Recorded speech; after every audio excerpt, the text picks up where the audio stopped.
Welcome to What Is, the show that dives headfirst into the fascinating, the peculiar, and sometimes the downright gigantic. Today, we're talking about something that floats, something immense, and something that, for a brief, glorious period, defined the future of travel. We're talking about the Zeppelin. Imagine this. The year is 1900. The Wright brothers are still tinkering with their flying machines. And most people's idea of soaring through the sky involves a hot air balloon. Then, from Germany, emerges a vision of aerial grandeur. A cigar-shaped behemoth, larger than any bird, larger than any building the world had ever seen. This was the Zeppelin. Now, before you picture some flimsy, helium-filled party balloon the size of a cathedral, let's get a little technical. The Zeppelin, named after its visionary inventor, Count Ferdinand von Zeppelin, was an airship. But not just any airship, it was a rigid airship. Think of it like a skeletal framework, usually made of aluminum or duralumin, a strong, lightweight alloy. This framework was then covered in treated cotton or a similar fabric, forming a streamlined envelope. Inside this massive envelope, you had a series of individual gas bags or cells. And what filled these cells? Well, initially, it was hydrogen. Yes, that highly flammable, famously enthusiastic gas that powered the Hindenburg's rather dramatic exit. But let's not get ahead of ourselves. Hydrogen was chosen because it was abundant and provided incredible lift. For its time, hydrogen was the king of buoyancy. Beneath this mighty airborne whale, gondolas were attached. These weren't just for show. They housed the engines, powerful petrol engines, in the early days, the cruise quarters, and for later passenger models, even luxurious accommodations. We're talking dining salons, sleeping berths, even a lounge with a grand piano.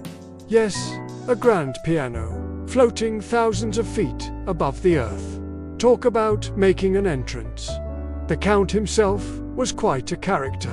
He was a military man, a general, and he had this unwavering belief that airships were the future. He poured his own fortune into developing his designs, facing skepticism and ridicule. But he persisted. His early prototypes, while perhaps a bit wobbly, proved the concept. The LZ-1, his first airship, flew in 1900. It was 128 meters long. That's longer than a football field. The early Zeppelins were primarily used for military purposes, especially during World War I. They were used for reconnaissance. And yes, some were even weaponized, though their slow speed and vulnerability to weather and gunfire made them less than ideal bombers. Imagine trying to hit a target while being buffeted by the wind and dodging anti-aircraft fire. Not exactly a smooth ride, but it was in the interwar period that the Zeppelin truly reached its golden age. These airships evolved. They became bigger, faster, and much more comfortable. Graf Zeppelin, Hindenburg. These weren't just modes of transport. They were symbols of technological prowess and a new era of luxury travel. Imagine stepping aboard the Graf Zeppelin in the 1930s. You'd be greeted by a steward, perhaps offered a cocktail in the elegant lounge. You'd glide across continents, the world unfolding beneath you like a living map. A transatlantic voyage could take a couple of days. A leisurely journey compared to the cramped and often turbulent sea voyages of the time. The passenger Zeppelins were engineering marvels. They had heating, running water, and surprisingly quiet, vibration-free travel. People wrote letters describing the experience as serene, almost dreamlike. You could hang out on the promenade deck, watching the clouds drift by, feeling like you were in a flying hotel. However, that fateful hydrogen, it was a constant concern. Despite rigorous safety measures, the inherent flammability of hydrogen remained a significant risk.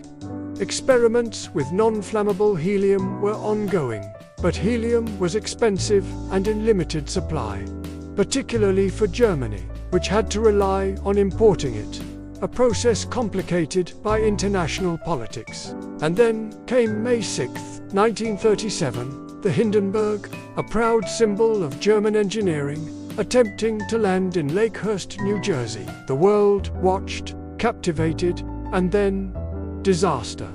The Hindenburg, engulfed in flames, a horrific spectacle. The airship, filled with thousands of cubic meters of hydrogen, became a fiery inferno in a matter of seconds. The tragedy was broadcast live on radio, its harrowing sounds forever etched into history. The Hindenburg disaster was a devastating blow to the Zeppelin industry. The public's faith in these giant airships was shattered. While the technology itself was still formidable, the image of the Zeppelin was irrevocably linked with catastrophic fire. World War II also played a role. The practicalities of wartime production, coupled with the vulnerability of airships to aerial attack, led to their decline in military use. And by the time the war was over, faster, more advanced aircraft had become the undisputed kings of the sky. The age of the commercial Zeppelin, though brief, had come to a dramatic end. So, what is a Zeppelin? It's a testament to human ingenuity, a symbol of ambition, and a poignant reminder of the risks that come with pushing the boundaries of technology. It was a magnificent dream of travel, a brief, beautiful, and sometimes terrifying chapter in our quest to conquer the skies. From its rigid framework and ballooning gas cells to its luxurious passenger cabins and its ultimate fiery demise, the Zeppelin captured the imagination like few other inventions. It was a machine of wonder, a floating palace, and a cautionary tale all rolled into one. And that, dear viewers, is the story of the Zeppelin. If you enjoyed this journey into the past, be sure to hit that like button and subscribe to What Is for more fascinating explorations. What should we tackle next? Let us know in the comments below. Until then, keep looking up